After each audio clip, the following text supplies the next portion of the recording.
Good day, and welcome to Impact, a community affairs and discussion program from the College of Arts and Sciences at the University of North Carolina at Pembroke. I'm Jeff Frederick. Just over 3,000 citizens claim the town of Pembroke as home, though in actuality, the number has to be much bigger. Home to the Lumbee tribe and the University of North Carolina at Pembroke, anyone who has ever been here for Lumbee homecoming or come to the university on a crisp Saturday afternoon in the fall for a football game, or to the Givens Performing Arts Center for a concert or a play, knows that Pembroke is home to so many. The census tells us that the average age of a Pembroke resident is 24. Other data sources indicate that nearly 700 different businesses are operating in and out of the town itself. But the numbers alone don't tell the full story of a town where so many call home because of family history, deep roots in the farming community, the graves of beloved ancestors, or just because it feels right. No, the actual size of Pembroke is much bigger. Bigger because of the nearly 30,000 alumni of the university and nearly 1,000 who come to work on campus each day. And with the university growing and more business considering Pembroke and West Robeson County, more change is coming. Joining me to talk about the town of Pembroke is Mayor Greg Cummings. Welcome, Mayor. Well, Jeff, it is indeed an honor that you've given me to be able to tell the story about the town of Pembroke. Well, it's good to see you. And its greatness. Good to see you. So you've been on the Pembroke Town Council and you've been involved in economic development. How did you get your start in leadership? Well, I've been on the town council for 20 years, from 1991 into around 2009. Came back on as the mayor in 2016 to the present, and I got my start in leadership in governmental affairs, I guess you could say, back with the Pembroke JCs. That was back in 1970 when I came out of the Army. And tell our viewers a little bit about what the JCs does. Well, the JCs, it's a nonprofit, and it's for young men. And I think it was probably it's the greatest organization, one of the greatest organizations in the state and the nation. But it helped our people at that time, especially the young people, dealing with business, education, farming, and running community projects back in the Pembroke area and in Robeson County. So there's so much for a mayor to do on a regular basis. What made you decide to throw your hat in the ring and become mayor? Well, from 1970 all the way into 1991, I had been involved in a lot of commercial projects in and around the Pembroke area. And during that time, working parades, like the JC Christmas Parade for the town, dealing back with the commercial aspects of it. I worked with projects like Burger King, KFC, Walmart through those years. And I don't know, there was a thing about Pembroke and the citizens and our government. And it was a challenge. But you know, you got to love your town. And I love my town, I love the county. And it's all about the people, being servants for the people. So you were a part of so many projects. In a minute, we'll take a step backwards and talk about your early years, but you were a part of all those projects you mentioned, the Walmart and all of the different restaurants. How exciting was it to work on all that? Well, let's go back when you opened the session up about Pembroke and the 3,000. The secret to the town of Pembroke, during my first 4 years working commercial projects, and this has been over a 40-year period, I was trying to sell the 3,000. Right. And then through the years, I said, you know what, look at the population within that 3-mile radius of Pembroke. So I started trying to sell about 5,000. And that was really tough because your major franchises like dealing with a Walmart or KFC or Burger King or McDonald's, they're looking at population. They're looking at traffic that's coming in and out of your town. And so when I worked the Walmart project, they came back, I guess 4 or 5 times asking for more information. And so one day they called and they said, hey, tell us the population within a 9 to 10 mile radius of Pembroke. And it was dealing with 211, 711, 710, 74. So I got that data for them, And they came back, and we met there at the airport. And when they came in, I started laughing. I said, tell me about this population. Well, come to find out, the secret to the growth of the town of Pembroke in that 9-mile radius is well over 47,000 people.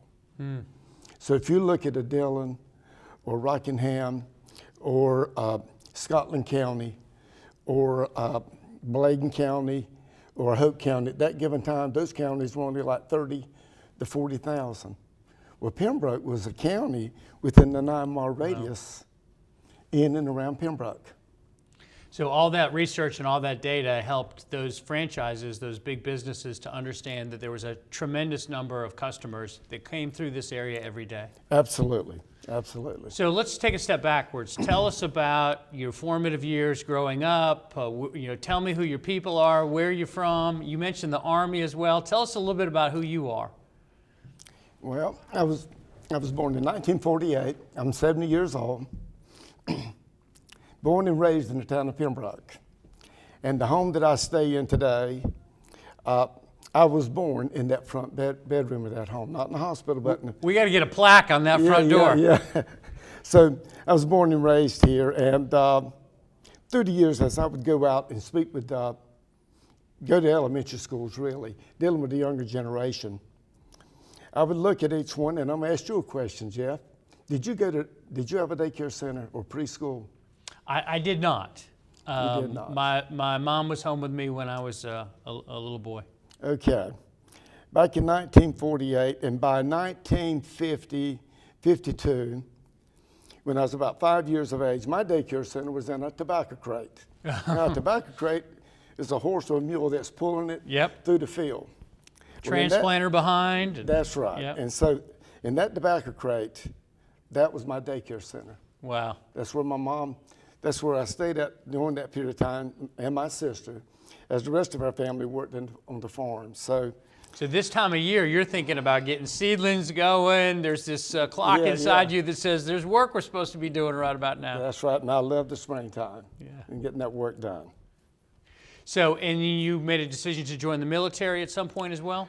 No, I didn't make a decision to join the military because at that time, back in 1968, the Vietnam War was wide open. They made a decision for you. They made that decision for me, especially 550,000 troops at that time. And so I was drafted in 1968, and I stayed in for until 1970, done one tour in Vietnam, and God blessed me and brought me home.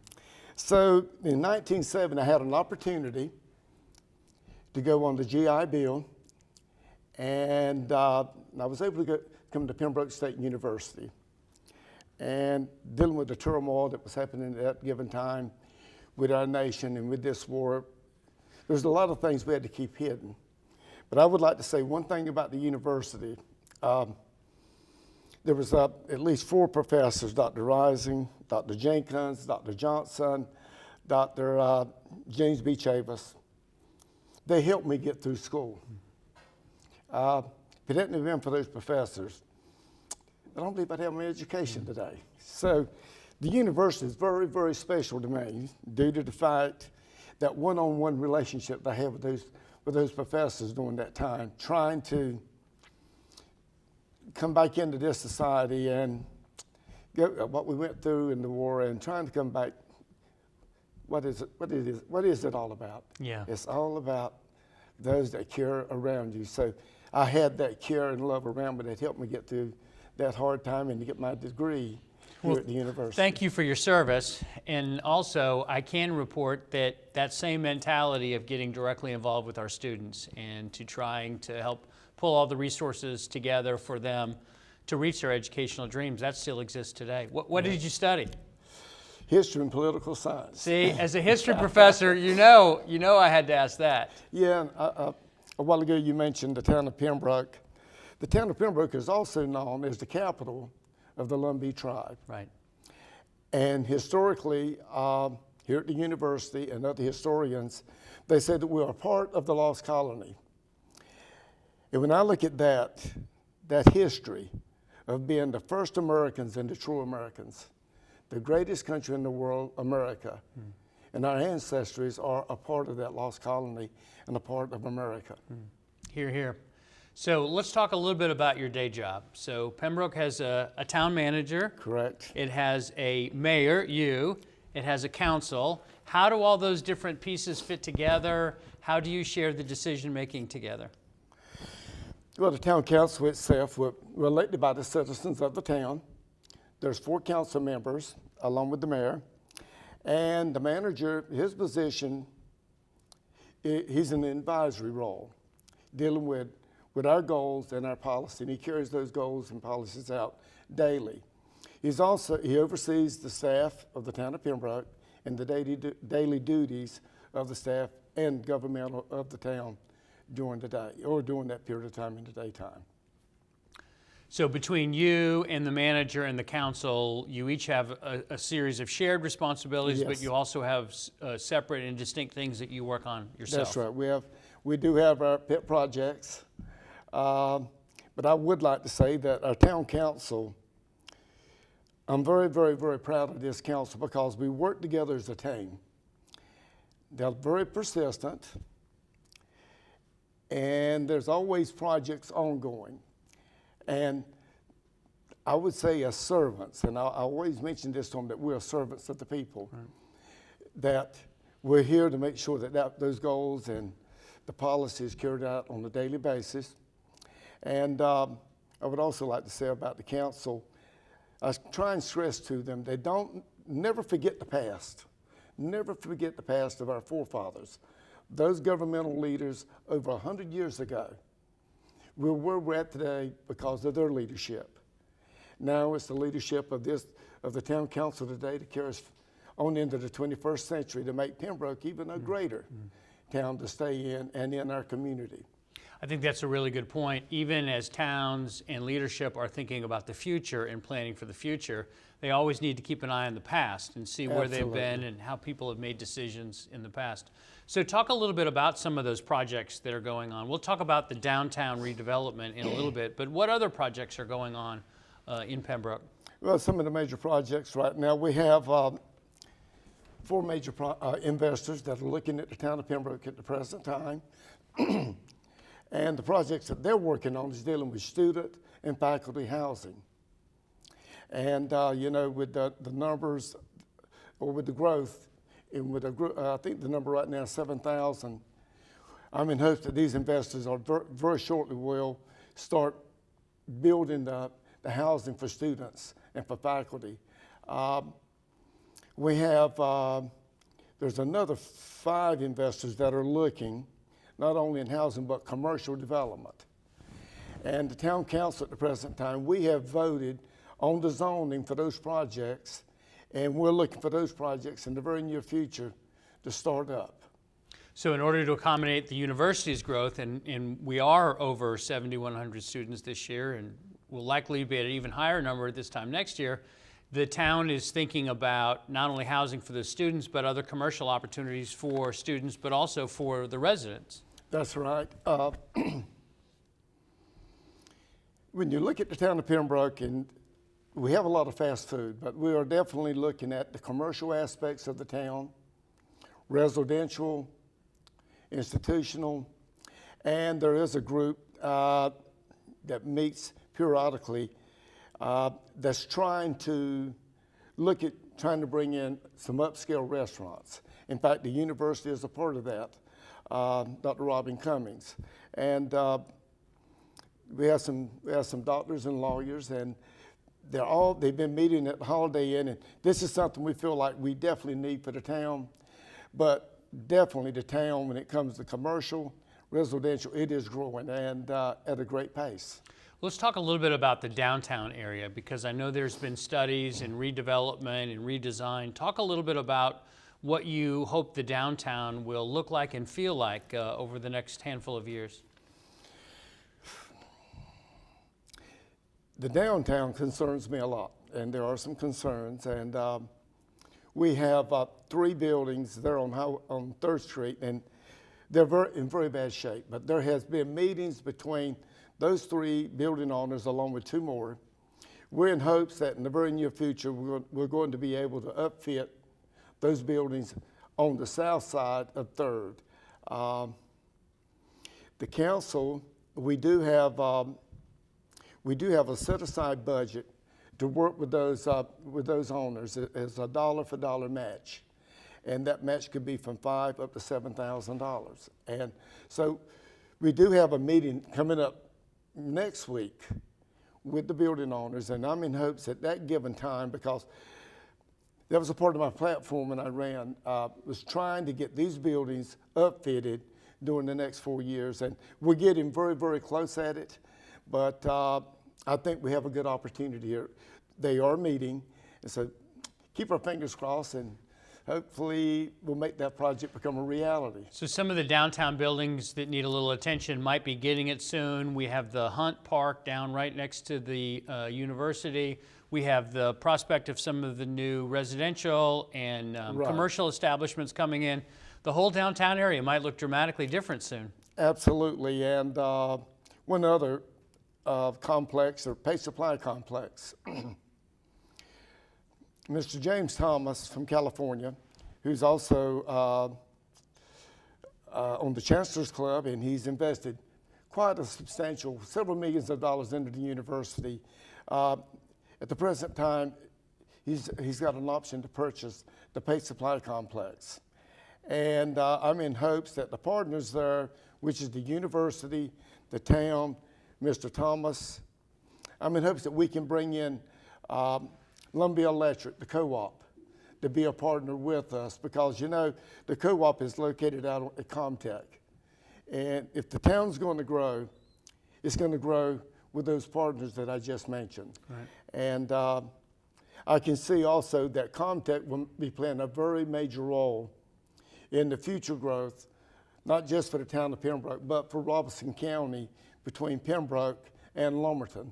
And that growth, I feel like, is going to continue to take place for years to come, because the university, the community college, is already located along with medical and institutional projects in the Comtech Business Park, along with industry.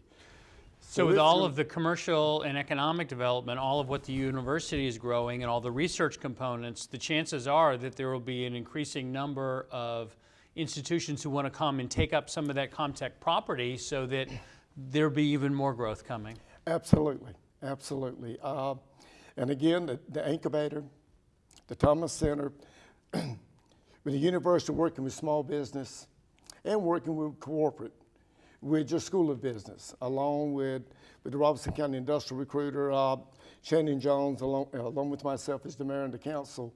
I see a relationship there that's definitely, when you bring those kind of partners together, and I believe in surrounding yourself with a wealth of knowledge. Years ago, I thought, as an industrial developer 20 years ago, that I had to know it all, but no. The secret is using that knowledge that surrounds you. And this university, with the School of Business, with the incubator, along with the community college, and the Comtech Business Park, there's no doubt that the growth has already started, but it's going to even magnify itself in the future to come. And all those institutions, both for the future of Southeast North Carolina, the future of Robeson County, the future of the town, of the university, all those institutions have to work together. It's so nice that you feel like that we're coming together for our common interests already. It's all about relationship building. And I would like to say, I noticed on one of your questions earlier, dealing with I-95 and the town of Pembroke, dealing with a 4-lane So let's talk about roads, because with all this development, all these exciting plans, and all the university growth, there's more and more cars here. That 47,000 population number that you mentioned earlier, it's likely to be a lot bigger. How are we going to move all those cars? Well, I'd like to challenge DOT. We definitely, as you know, we have several board members. Mr. Grady Hunt is our DOT representative, but the DOT, there's two different boards that meet in Robeson County quarterly.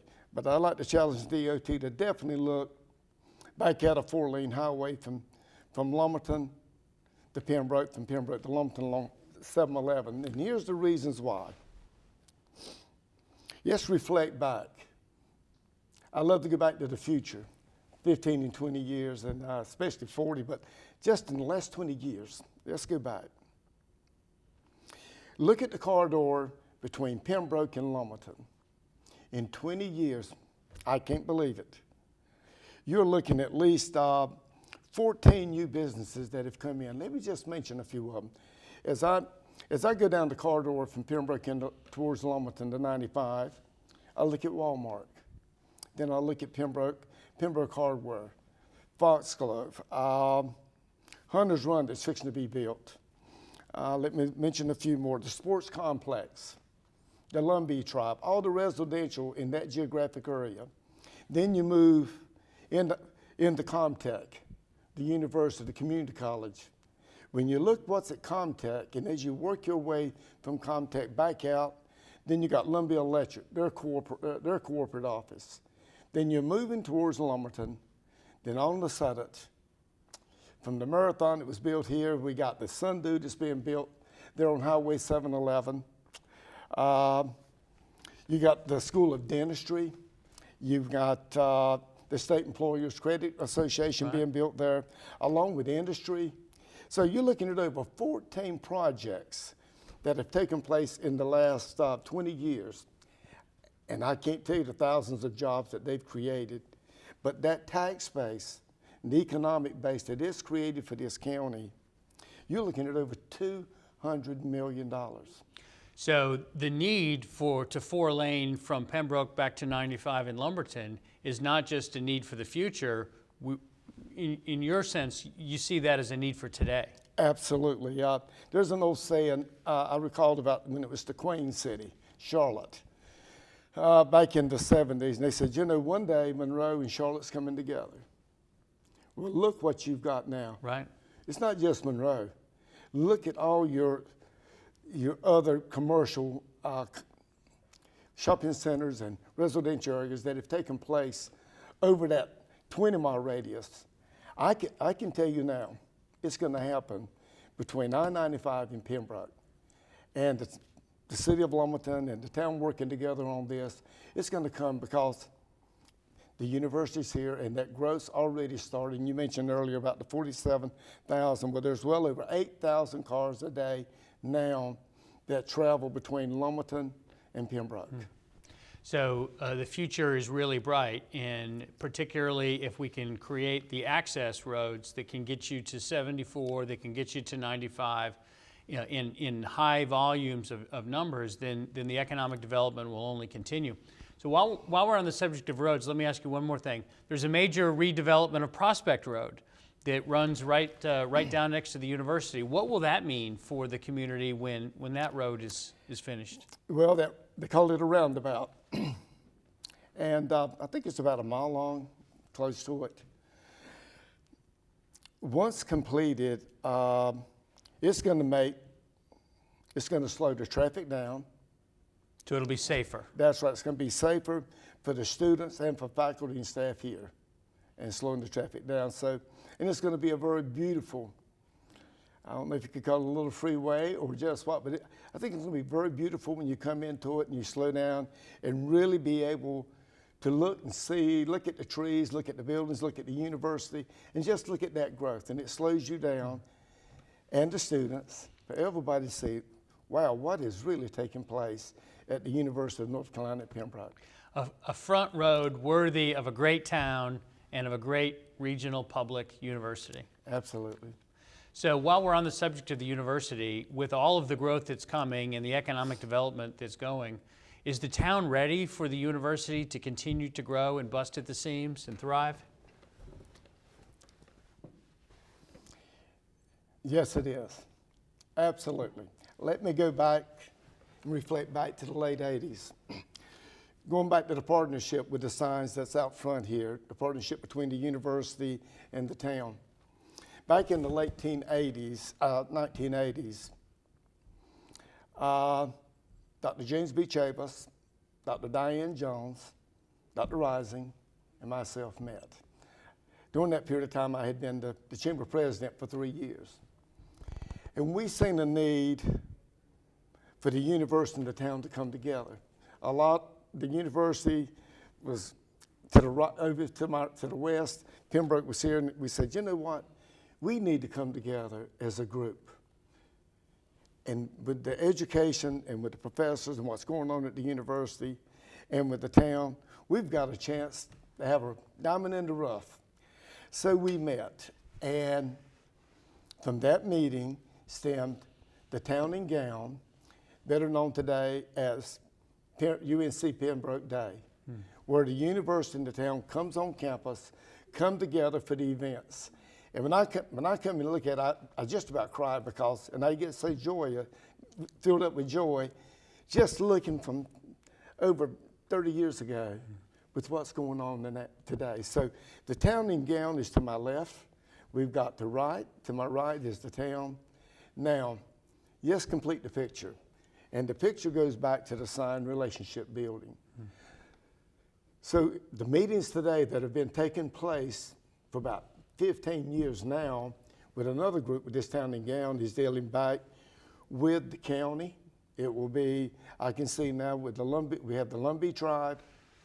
We bring in our local governmental leadership from the U.S. Congress down to the state, to our House of Representatives, to our Senate, and the county governmental leaders. We bring them together and we meet sometime quarterly, sometime maybe every 4 or 5 months.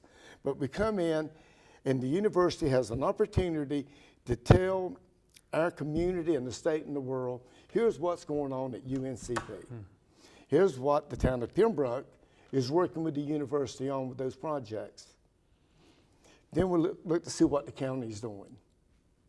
And then when you see that and what the tribe is doing and all of those partnerships, that's a wealth of knowledge. So communication is absolutely important, and you guys work to make sure that the communication between the town and the university and the tribe and the businesses and other government entities is strong. So we're running out of time here today, so let me end with asking you a really interesting question. What do you like best about your job? What's the hardest part about your job? I like the challenge, number one. I like to work with commercial industrial growth and residential growth. It gives me an opportunity to use the university and the talent that you have here from the School of Business. I believe that the MBA, when you tell me that you got MBA professors here and they've worked in corporate America, how can we bring them to the table to help this growth continue for the town of Pembroke? Because it's all about the citizens. And I can say that our council's here, and I'm proud of them, we're working together.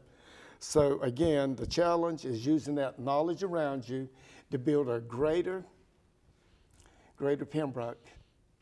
And with the expertise of the new College of Health Sciences, what we're doing in the College of Arts and Sciences, our friends in the School of Education, whatever the problem is, whatever the research or the expertise needs, we've got it right here. My guest today has been Mayor Greg Cummings of the town of Pembroke, and thank you for a fascinating half hour and for the updates on all the wonderful projects going on. And I'd like to close by saying this. God bless the town of Pembroke, the university, and God bless America. Thank you, Jeff. Amen for this to opportunity. that. Thank you, Mayor.